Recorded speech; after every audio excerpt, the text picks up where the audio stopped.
mad at Oh, we us. look good again. Hell yeah.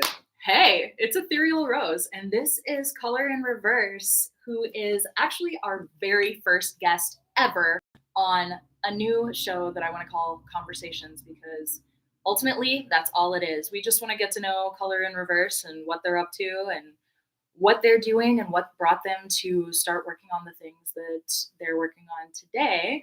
I know Color in Reverse because we've gotten to play on a ton of shows together, and thank you so much, by the way, because you've put me on more than anybody. Like between you and Corinne of the Black Widows, Sure. nobody else has put me on more. And like, it's been so much fun being able to play shows together and like collaborate and be creative. I actually have been bothering you about perhaps teaching me some music production software because I've taken Ableton classes and I've tried and failed miserably at those. So I'm going to need some guidance. What are you working on right now that you want people to know about? Couple things. Neon Night is a reoccurring cyberpunk rave that I host every second Friday of the month at Can Can Wonderland. What we do there is it's not only just an event where you can come and be yourself and see your friends, drink, party, have fun, but it's also an event where it fosters community centered around positivity and connection and the death of the ego. Like when you come to Neon Yes. Night, like we're just all one big family. We're not here to show off. We're not here to gatekeep. Everyone's in equal when you walk in the door, and we just have fun, every month. So yeah, come through. Yes. I will say, like, in addition to being one of the funnest events that you'll ever attend, it's typically hosted at Can Can Wonderland. I'm not sure if you're planning on expanding to any other event spaces, any other venues. We do have pop-up events that happen all over the place. We had an art rave at an art gallery in Midway recently. We hosted a blood rave. If you've ever seen the movie Blade, like the first 5 minutes of that movie is like a warehouse where people are having sex and partying and blood's raining from the ceiling. We hosted one of those last summer at the Red Sea. What we're up to is to visit us at Neon Night Twin Cities on Instagram. Neon Night Twin Cities. Yes. Follow that page on Instagram, and also the event pages for the events that you typically host are usually up on Facebook so that you can RSVP, show your interest, push the going button instead of the interested, and make sure that you're sharing it with your friends. So the best social media platforms to get updates about Neon Night and Color in Reverse are Instagram and Facebook. Yeah. You would say, typically? Okay. And are you a solo artist? How would you describe the art that you do? I would describe myself as a solo artist who's been through many iterations. The last iteration of Color in Reverse was more focused on psychology. I was getting my degree in psychology at the time. I'm a really big fan of Japanese music, and so I discovered like a lot of the Harajuku culture at the time, a lot of what was going on was based on mental health, based on this like pastel grunge goth idea of the union of opposites, like happy and sad, beautiful and ugly, light and dark, cute and evil. And so I incorporated that into the last iteration of my music. I'm trying to avoid being cultural appropriation with that. And so I really moved. Fair. Yeah, I really shifted gears, and now I'm doing cyberpunk music, which coincides with the ideas that technology and society progress together. Technology progresses faster than what we can keep up with in society. So like That's the truth. yeah, so like our moral dilemmas and shortcomings make themselves apparent within technology. Also, governments are becoming more run by corporations and becoming more tyrannical. And so my music is really meant to reflect that. So at some point, my album will be released. You can follow me on Instagram also at Color in Reverse Music for more updates. Do you have a name for the new album yet? It's called Violet Noise. Violet Noise. Okay. That's incredible. And do you like the contrast of like the themes of light and dark that are in Harajuku? Is that what drew you to wanting to channel that through your music?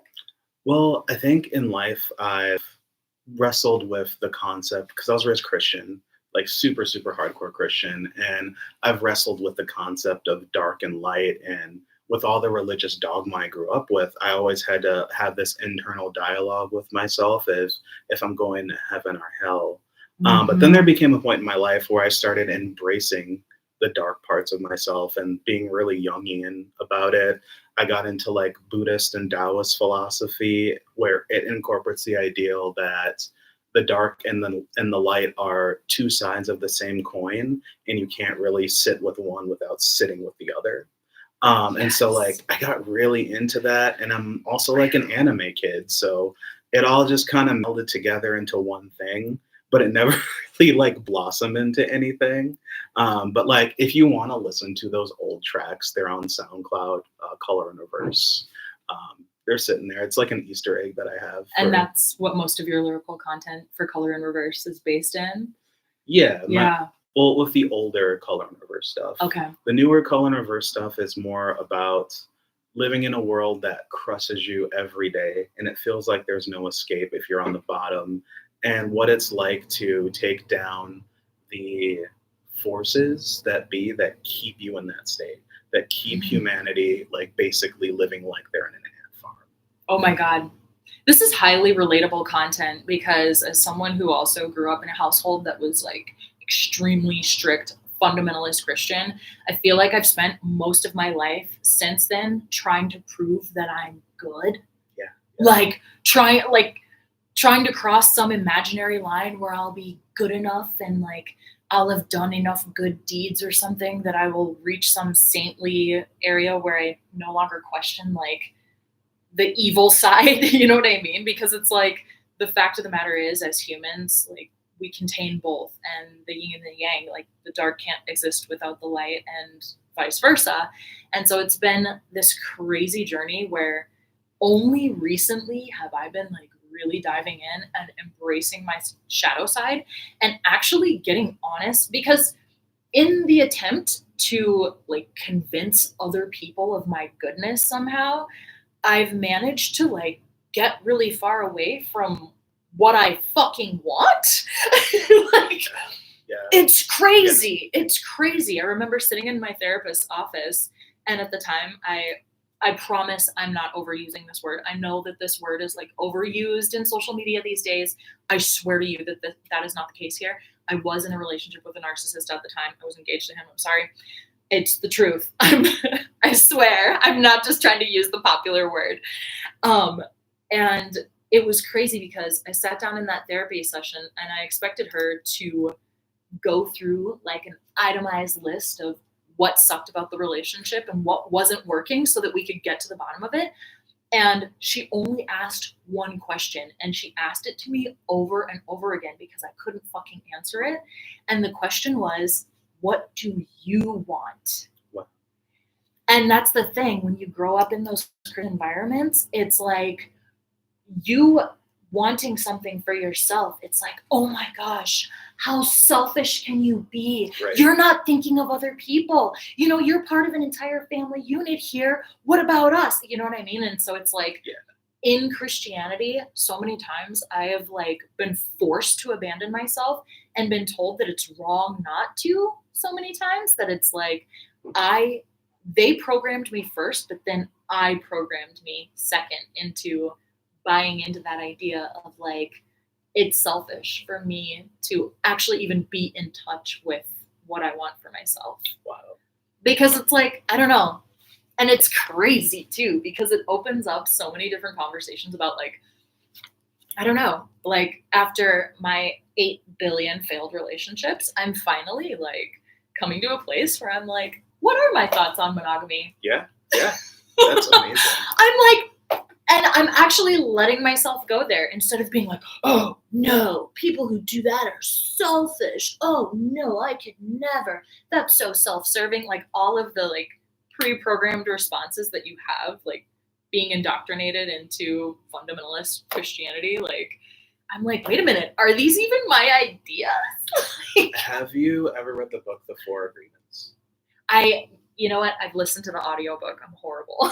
It's great because it talks about this concept of the judge. Okay. And so when you start off as a baby, I think the idea is like you're this blank slate, right? Yes. And you actually like are more in tune with the nature of being a person when you're a child. But there are all these institutions that it starts with the word no.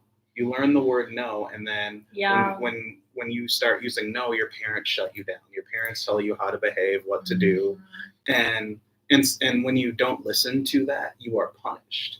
And so you learn to turn off your intuition. You learn to turn off the sense of what I want. And in some instances, it can be very dangerous. It can be your very survival to not indoctrinate yourself into something else. Yeah. And so that judge lives inside of you as you grow older. And it's really awesome when you can come to a place where you can stop creating this judge in your head. Yeah. And actually asking yourself what you want and who you want to be again, just like when you were a child. Yeah. And a lot of times the things that you're most afraid to be open-minded about, like there's a reason why you're having a strong fear reaction like that. Right. There's something on the other side of that. And I feel like when certain parts of your ego are about to die, there's that last cry. There's that last, like, they want to survive. These ideas want to survive within you so bad. And like, you've indoctrinated this part of your ego to become almost a true part of yourself. Like you've duped yourself into believing that this is a true part of yourself. Yeah. And so it holds on so much tighter right before you shine a light on it. Yeah. And it's like, poof, gone. Yeah. Because those narcissistic relationships specifically, like they make you second guess yourself.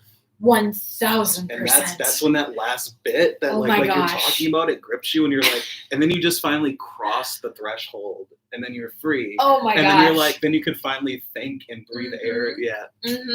Oh my gosh. Right there with you. That narcissist that I was in a relationship with, at the very end of our relationship, he was like, I wrote a song for you, which that's hilarious wording because he wrote a song for himself.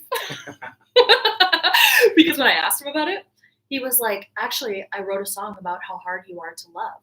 Whoa. Excuse the hell out of me. And then I was like, I will not be listening to that shit.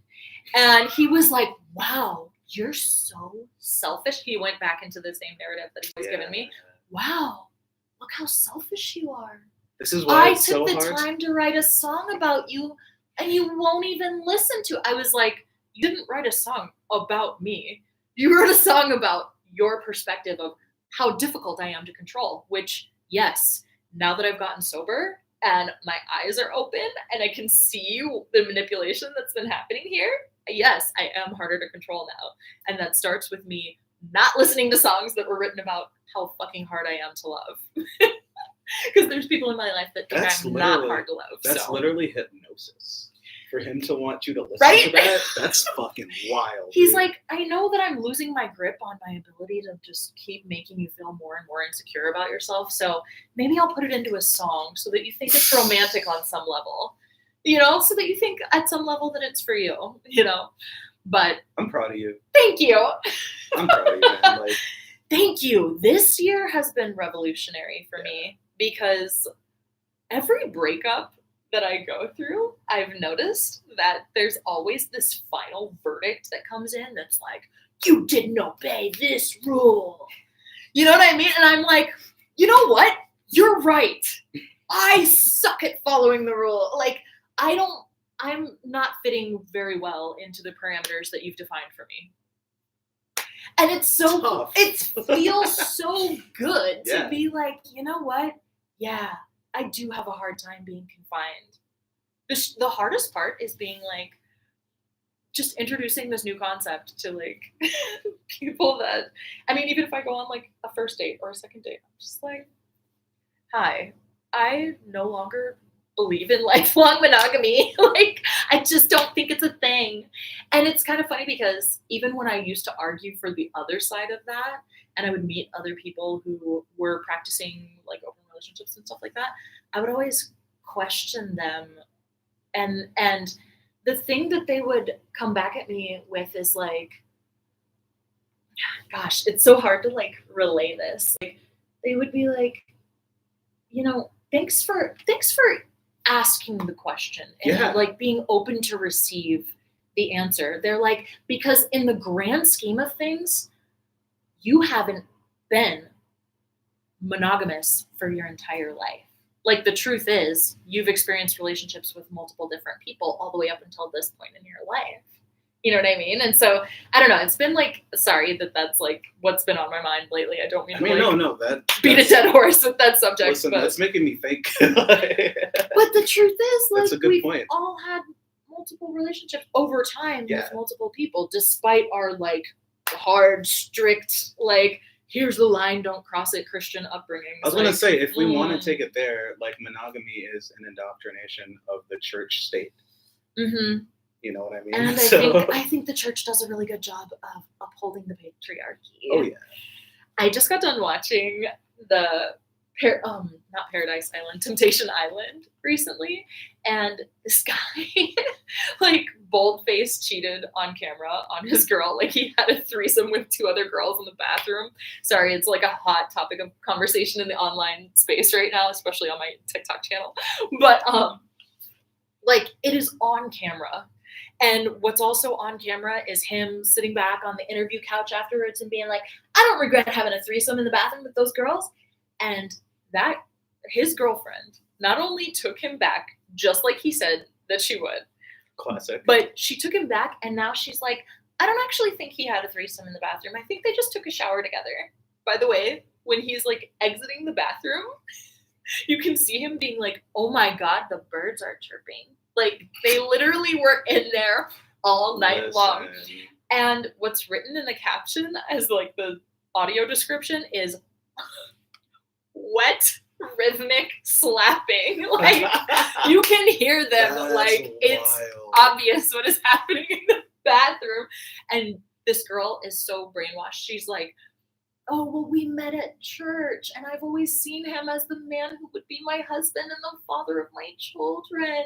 And I just don't think that this show was a good look for him. And I want to protect his image. You know what I mean? Like, she went right into the little handmaiden's tale of, like, stand by your man, like, do the good Christian thing and stand by your man. And it's like, girl, how brainwashed exactly can you possibly be? But the truth is, Christianity has people in such a chokehold. Like your first abusive relationship is always your parents, and their abusive relationship is usually the church. Bingo.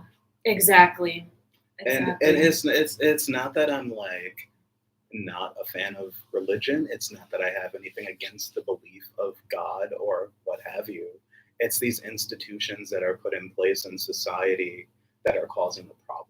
Yeah. Because the institutions themselves are taking those things that are sacred, that are from cultures all around the world about that foster beliefs about how we got here and who we are and what our purpose is. Mm-hmm. It's taking those and manipulating them so that, we end up in these dogmatic relationships. Yeah.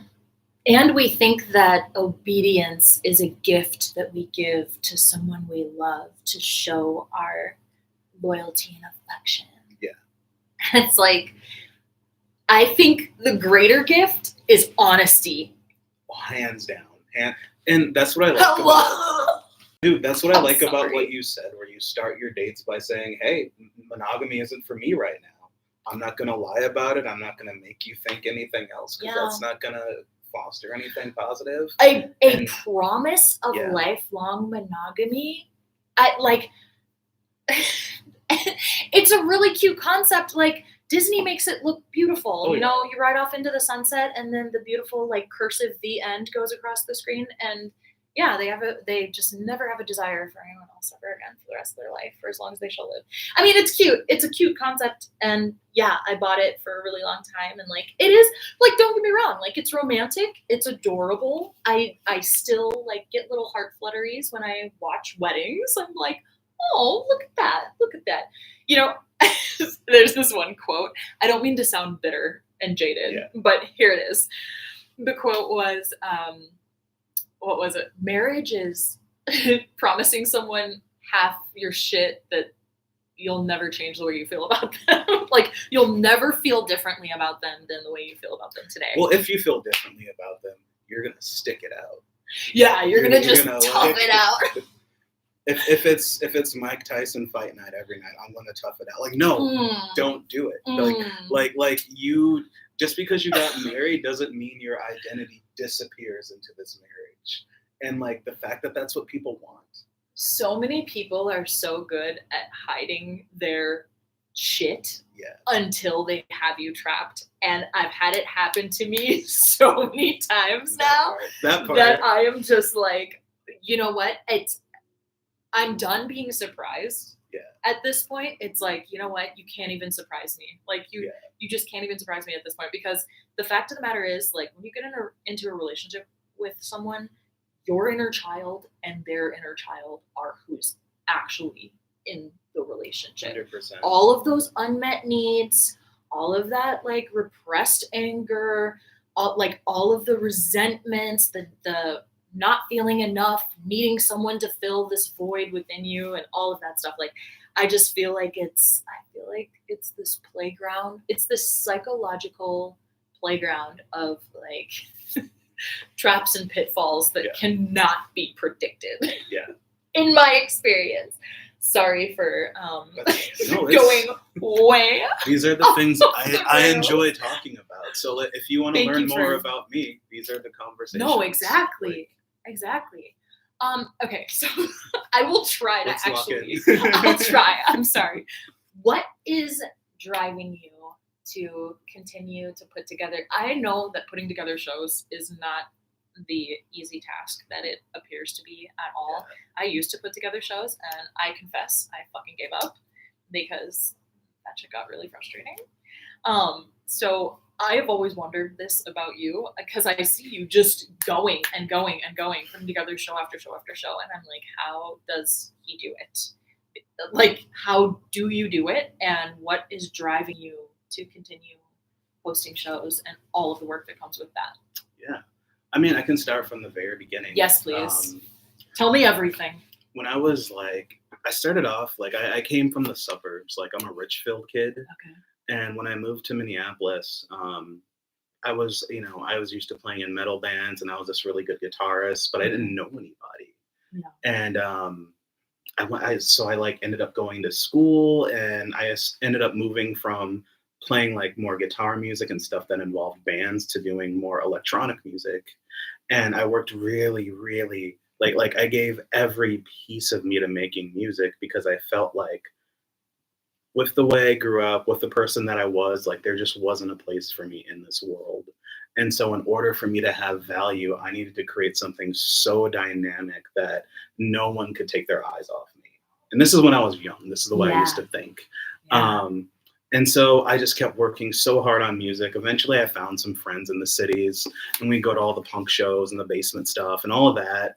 And one of them got an opportunity to book stuff at Kitty Cat Club. Okay. And so they put me on, and they're like, yeah, like, I heard your stuff online, Josh. Do you actually want to play a show? Like, all us kids aren't that great at music, but like, this is our opportunity to finally, get on one of these bills. Hell yeah. And I'm like, yeah. And so I played some of my first shows, and I felt really good about it. But then there were all these like different people in the scene, people who have some of them are dead. Some of them have moved to other cities. Some of them have like done all this stuff, but there were people that I looked up to, and I'm like, I want to be like them. Okay. I want people to know my name. I want to be like a major player Yes. in this like music scene thing. Yeah.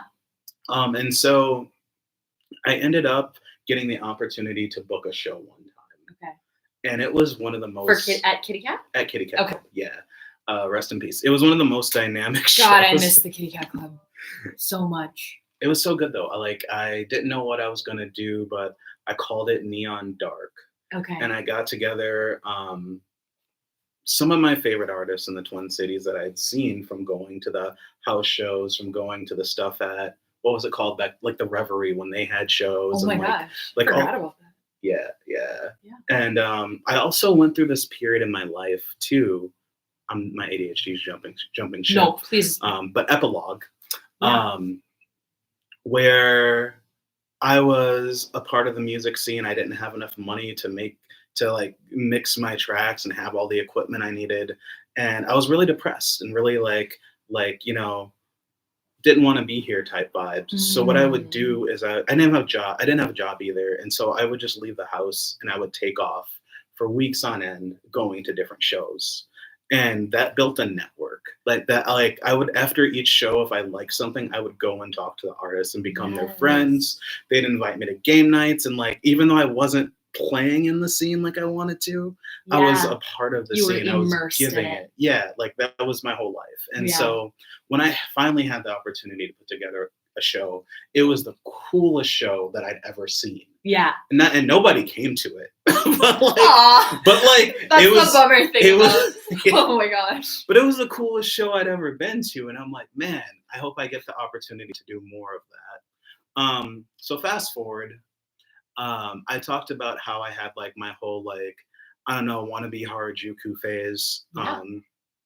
And after that ended, I got really into cyberpunk and I started listening to like these mid-tempo dark house goth like industrial mixes on YouTube. Okay. And I'm like, this is the music that I want to make, because I played in a band for a while called Bloody Pink that was like a goth band, and I'm really used to like dark and heavy music.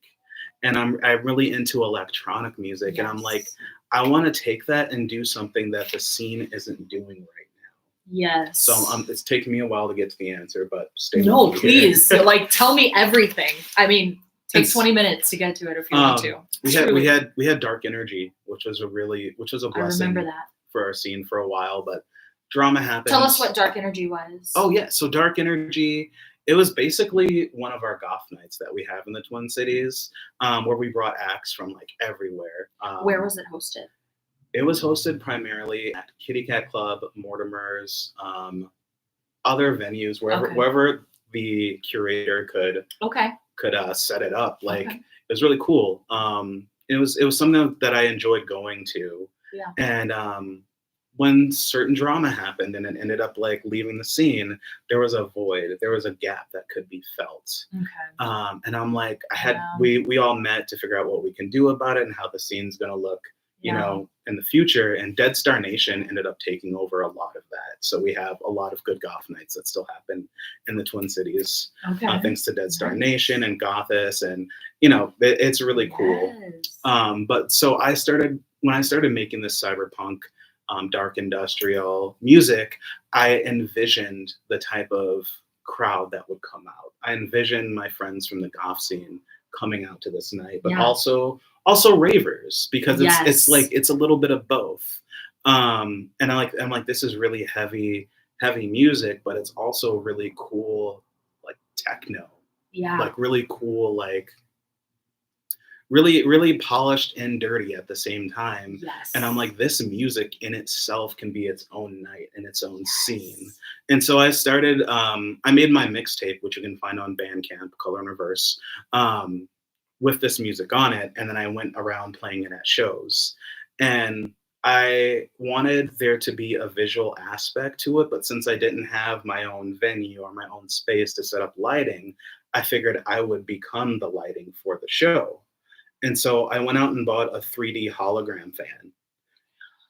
That's right. I love that about your shows. That is one of my favorite parts of your shows. I don't bring it out a lot, but I love that. But essentially it's a fan that it has LED lights attached, and it spins at a rate where you can actually have an image project like a hologram. So it basically plays videos from the palm of your hand. And it's so cool.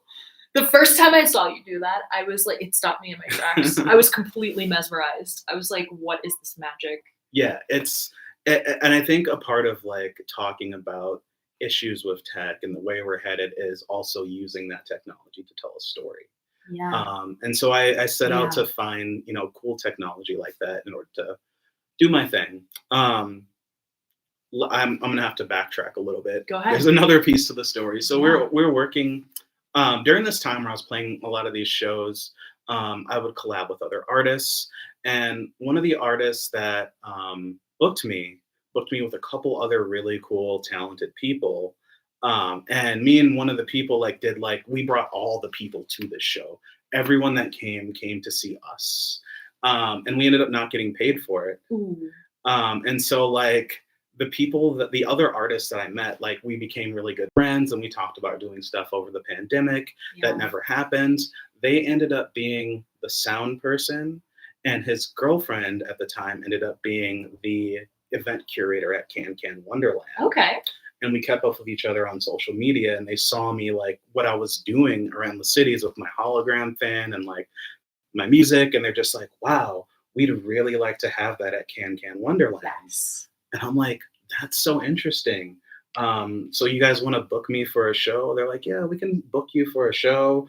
You can do your own show, whatever you want to do. I'm like, I can do my own show. And they're like, we'll find artists for you if you want to do that. And I'm like, no. I'll pick the artists. Yes.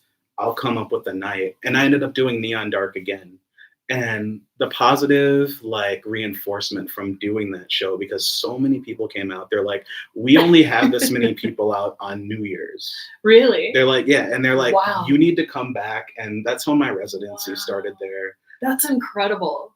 And so it's almost a disservice to myself if I'm not continually doing it. Yep.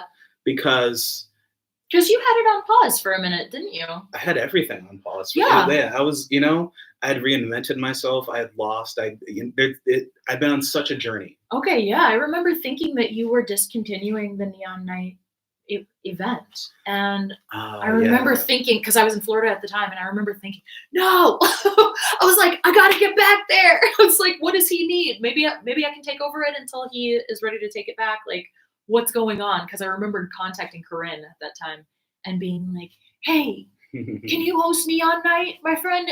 It seems like he's not doing it. I was like, I don't know what's going on. It seems like he's got it on pause, and I wasn't sure what was happening with that. But I knew like Neon Night is so special. It's such an inclusive space, and it's such a space where you can really let loose and just be yourself at like in a judgment-free zone, and that just doesn't exist it's anywhere. Like the Planet Fitness of of events judgment-free zone. Oh my god, I didn't even think of that. Is that their slogan? It oh my is. god, whoops. But the thing is, copyright issues. The thing is like when we started hosting it, I noticed that like a lot of the people that I had met in the scene were like femme artists and queer artists and artists of color. Yes. And I'm like, hey, they need more love. Yeah. And so I'm like, these are the people that I'm going to consistently book. There's got to be like a woman on the stage, a queer person on the stage, and not in a pandering way, but like representation matters. Though. Exactly. Yeah. And getting paid matters. If you're a good artist and you do good work, I want you to get paid. And if I can make that like to be honest, to be 100% honest, this is part hustle. This is part like, oh God, we all need to eat in this scene. And like, I want to make sure the people that need to eat and that create amazing art are on my stage. So many people don't realize like being an artist takes an entire team, and that you need somebody on social media. Yeah, I mean, you can do it all yourself if you want to, but will you have any strength left to be creative at the end of it? I don't know. On that note, I don't work alone. I started alone. Okay. But I had some friends from college that, we used to talk. We kind of taught each other how to make music on electronic music. Like we give each other pointers and whatnot. And then like one day I made a called Bit Gang because I'm like, we're gonna like make something one day. And it was years before Neon Night or anything. Yeah. And then once Neon Night started, I'm like, okay, it's time to get Bit Gang up and running. So one of my first artists that goes by Zero, they were one of the first artists I had on my stage. Okay. Our friend Mouse is a genius. I didn't know Mouse that well. Mouse is a genius. Mouse is a lighting tech, a sound person, whatever you need. Also a fantastic, phenomenal musician. Someone who I highly respect. Like wildly talented. That became my crew. We go by Bit Gang. We host events. So there was a time where I had no idea you had a crew name. That's awesome. We do. That's incredible. Yes. So when that period of time where you're talking about where like Neon Night was down, it was more so the venue needed to move things around in the summer. Okay. And so I'm like, well, time for our like pop-up events. And that's when we did the art rave and the blood rave. And like, that's when, and we still have pop-up events from time to time. Yeah. Neon Night's the main focus, but Bit Gang is the strong arm behind Neon Night that keeps it up and running. And honestly, we're just creating the events that we want to see in the Twin Cities. Yep. We're just dicking around, having fun. And like, it is fun. It's a great time. Our second to last show that we played together, at the end of the show, you were like, do you see? you came up to me and you were like, do you see how each artist segued perfectly into the next artist? Do you see how the sound, what was it? You said something like, I'm paraphrasing, but you said something like, do you see how the sound palette just each one led into the next? And I was like, dude, yes. Like, yes. I mean, every artist has their strengths. And I know that, you know, one of the main strengths that you can have as an artist in order to really rope people into what you're doing is like excellent storytelling. I've never had a strength in storytelling. However, I do have a strength in like group therapy. That is a phenomenal strength though. I shit you not. When I'm putting together a set list, I'm like, what are we going to feel together today? Because the problem is, and I mean, I'll just speak for myself, like historically, the problem is I'll go to an event and I'll smile and bounce around and give hugs and happy-go-lucky, yay, yay, yay, make everyone happy. Yeah. And then I go home and I'm like, there's another side to me. And then I'm like, what if I felt loved enough to be, going back to the whole contrast conversation, to be all of it in front of everyone all the time, because that's more honest. Indeed. Like, instead of social events being like, oh, better go show face and treat it like a fucking networking event, and you know what I mean? Like, shake some hands and rub shoulders with X, Y, and Z. You know what I mean? It's like, instead of like presenting to the public in the way that you want to be perceived, like, what if we did integrate our shadow sides to the point where we had 1000% comfortability being 1000% human in front of each other and emoting together? Because that's that tribal mentality. I remember reading that in some African tribes, when someone does like commits an actual transgression that actually like affected the rest of the tribe, that the tribe's people gather around them and tell them everything that's good about them. Like, they remind them that like, yes, something bad happened, but this is the person that you are. Like, it paints a larger picture of a person's entire character, because you can be both and everything isn't just black and white. Like, there's a ton of gray area in everything. And like reintegrating people into the group, even, I mean, I love the story of like Eeyore. Like in Winnie the Pooh, nobody expects Eeyore to not be sad. They don't not invite him to stuff because he's sad. Like, he gets to be depressed in a group setting. And like, when I'm curating a set, when I put together a set list, I'm like, I want to feel all of it. I want the grime, the dirt, I want the sex, I want the hate, I want the fucking loathing, I want the joy, I want the pleasure, and I try to make it as cohesive as possible and flow each emotion into the next emotion and really like paint a picture in that way. But at the same time, like, if there's one thing that I've learned, because I go to AA every Monday night, if there's one thing that I've learned, it's that like telling your story raw and open the way that it is and not trying to sugarcoat anything and just painting like the full picture of who you are, good, bad, ugly, all of it, like put it all out on the table. We all feel such a deeper affection for each other after that, because it's like, wait a minute, I can take my guard down. You're human, I'm human. We both feel the full spectrum of emotion, and no emotion or mode of being is wrong or bad or inappropriate here. And it's like, oh, finally like settling into that space where like you can regulate your nervous system into like not feeling guarded and not having to like not having to like hold your cards close to your chest and perfectionism has been an absolute nightmare that has haunted my life. Like we were just talking right before I started because I was picking things apart with the audio and trying to make everything perfect. And you said, do you have some Virgo in your chart? I was like, yes, that is my moon sign. It is a very annoying part of who I am because it's the perfectionist who like won't publish anything because it's not perfect enough.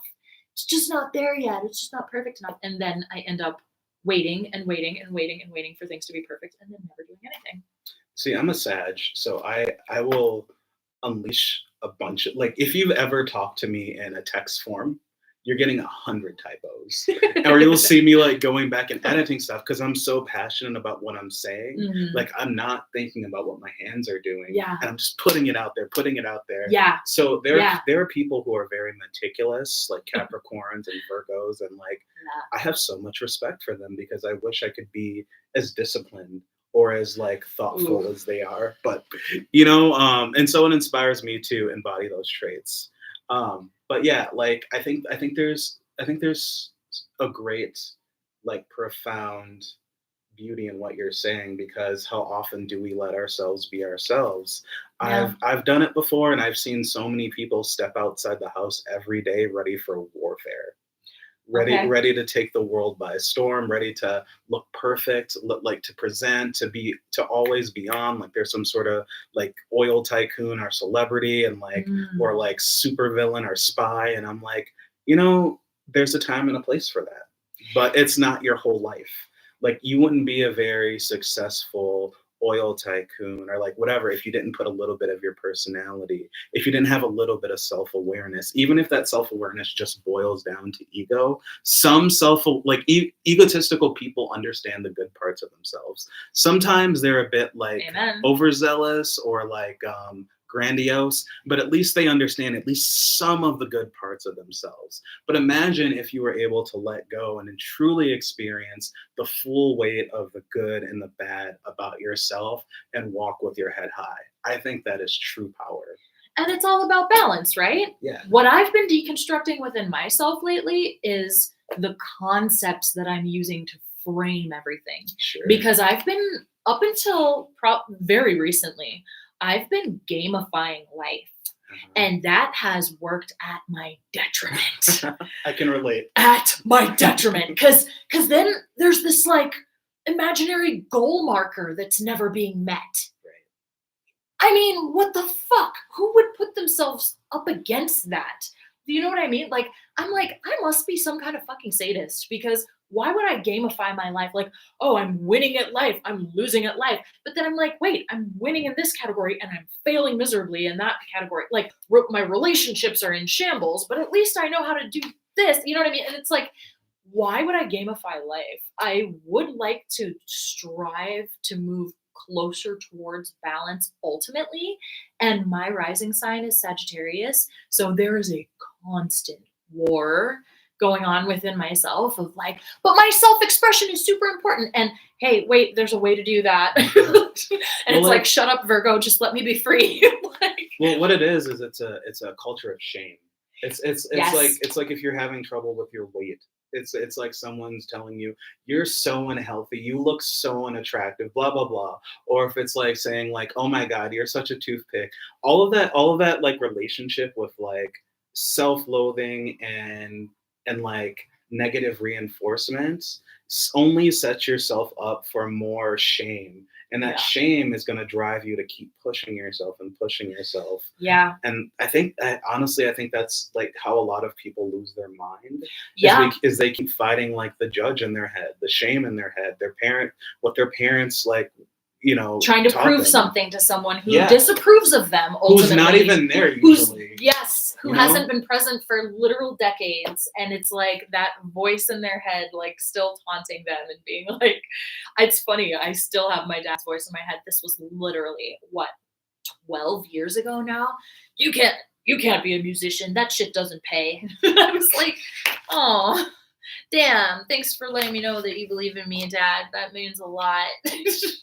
Yeah. But then it's like, consider the source. Like, I look at his life and I don't want the results that he is creating for his life. So I mean, easier said than done, however, because I think ultimately, like, humans are tribal and we do want acceptance and love and to feel integrated into that tribe of family or whatever. But there is that quote. Sorry that I'm with all the quotes. I can't even help keep it. going.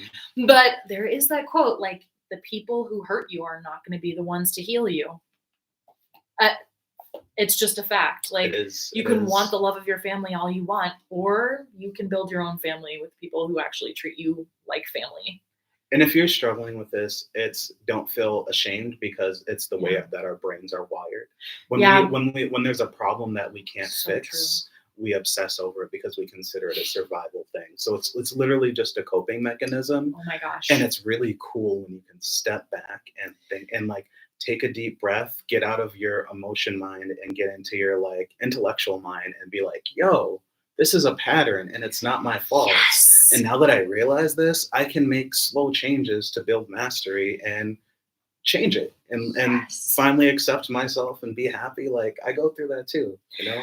And the trap and the trick of trying to use new relationships to fix the last relationships. I mean, people do that all the time when they have kids. They're just like, oh, I'm going to heal my entire childhood by having a kid and showing my parents what it is to be a real parent. And then 10 years down the line, they're like, actually, I didn't want to be a parent. I literally did this to prove something to someone who didn't love me enough. And it's like, yeah, I've heard that over and over again. I've heard that. And it's like, damn, imagine if you didn't have to bring a human soul onto this shit show that we have going on here on planet Earth in order to prove something to someone who doesn't love you enough.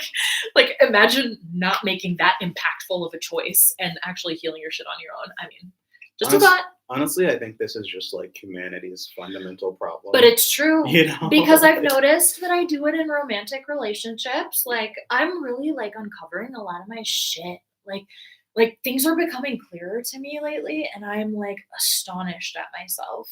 Because you know how they say like there's so many miserable billionaires in the world? Like, you finally get all the money and then you realize that wasn't it. Like, I'm still empty. That wasn't it. And I've like curated in my mind like this perfect, if only I could be loved just like this. And then I got it, and then I was like, that wasn't it. It's me. Yeah. It's not something that I need someone else to do for me. It's me. Like, this is my raging dumpster fire to put out. Like, it's not going to come from somebody else. Like, the people who hurt you are not going to be the ones to heal you. And like, Amen. Supplementing broken relationships from the past that you'll never access again with like new relationships that need to be exactly this way. It's like, no, it's not going to fix it. Like, dating like that is hard because like the person is never good enough because they're not giving you that one special feeling that you need. Oh gosh. And you know what? It's so hard to like come to that place of maturity where it's like you bring yourself to ask for specifically what it is that you're looking for. Yeah. Because like, I remember having a conversation with my sister one time and she's like, why doesn't he just know? Like, how can he not know? And then I'm like, no, verbalize it. Verbalize it. If it's something specific, like there was a recent attempt at a relationship that I had recently, and I was like, dude, eye contact, you know, because he was weaselly and he was like, he had that avoidant thing. And I was like, what the fuck? Look me in my fucking eyes, dude. Like, you're killing me. Please, I need eye contact to feel connected to you. And he was like, oh, wow.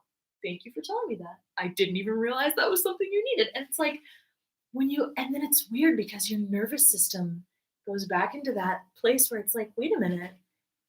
I'm safe to ask for specifically what I need. Like, maturity. Like, is this maturity? I can ask for the specifics of what I need and not shame the person for not knowing in advance. Imagine festering with all those unmet needs that you weren't able to communicate with. Yeah. As opposed to just being like, hey, these are the things I need in a relationship. Those are the things that make me happy. If it's your goal to make me happy, please take the time and energy to do these specific things. Yeah.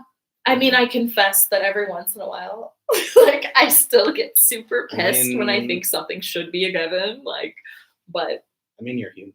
So, it is like, what it we're is. doing the best we can. I have to ask you, Yeah. because I really want to know this, like, who was the artist that made you know that you needed to do music? And additionally, was there a moment? Was there a specific moment that struck you and you were like, this is what I need to do in life?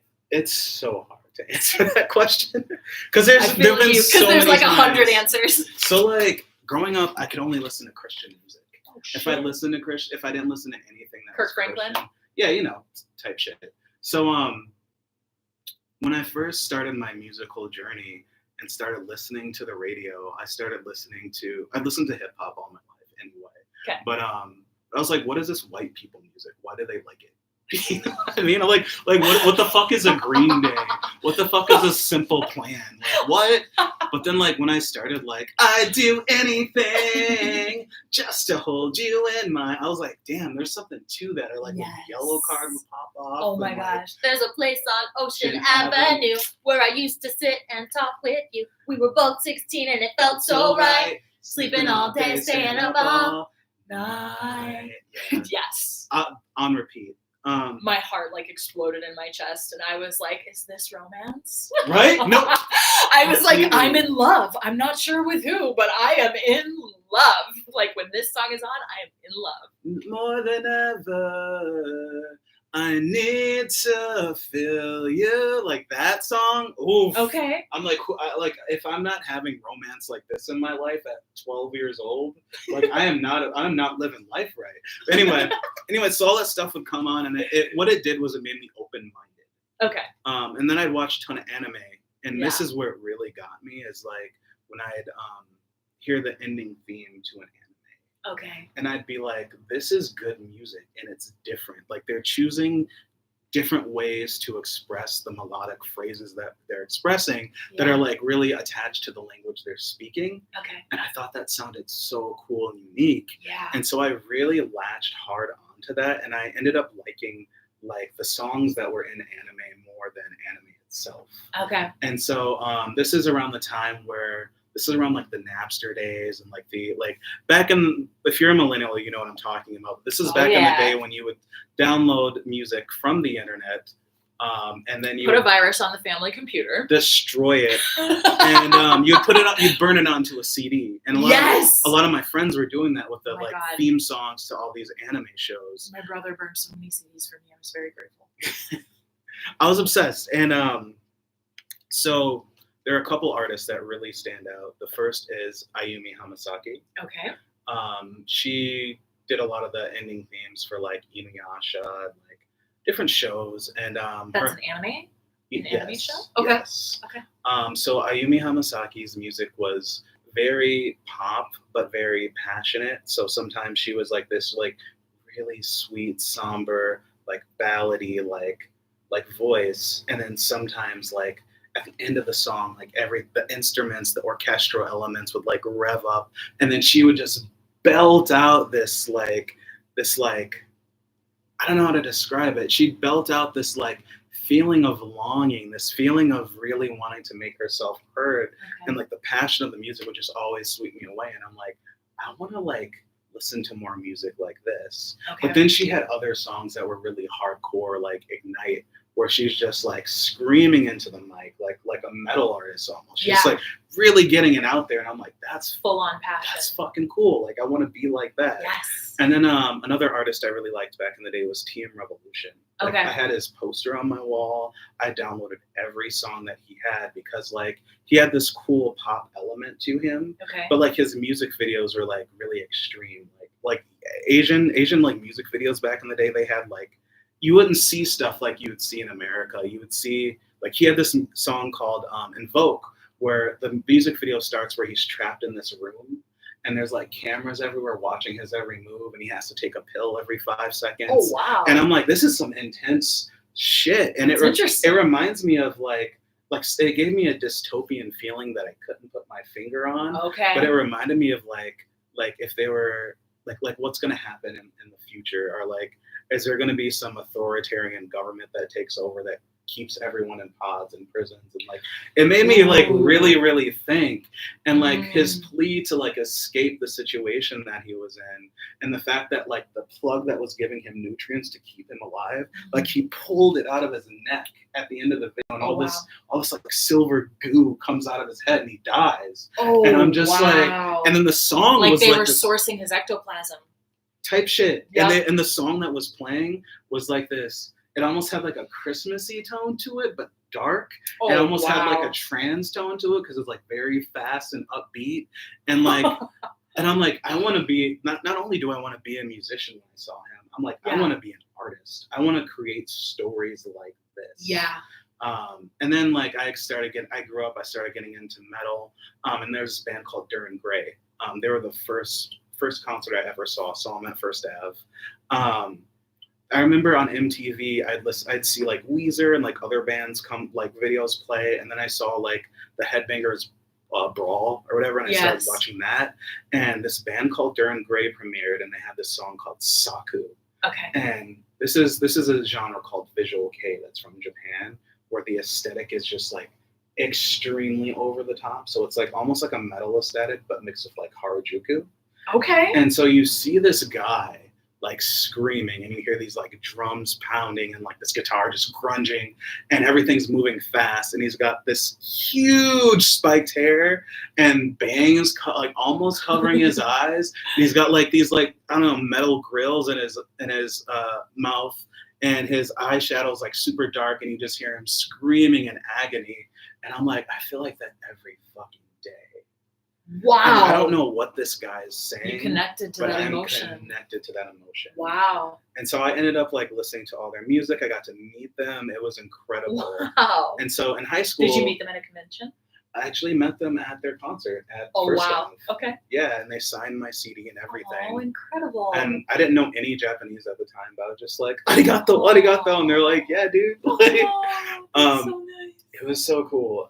And so like in high school, like my friends who were people that I knew, there's a big band in my high school that got really famous, and I would talk to them, but I wouldn't like, I wasn't like their friends or anything. I was like, I knew like one of them a little bit, but we were all in class together, and they were talking about all this metal stuff, and here I was like listening to Duran Gray, the Gazette, like all these Japanese bands, all this Visual Kei stuff back then. Yeah. I was also listening to Bullet for My Valentine and like stuff that's popular here, but like my main thing was like J-rock, Visual Kei, Japanese music, and I was like, one day I'm gonna go to Japan, and my song's gonna be featured on an anime.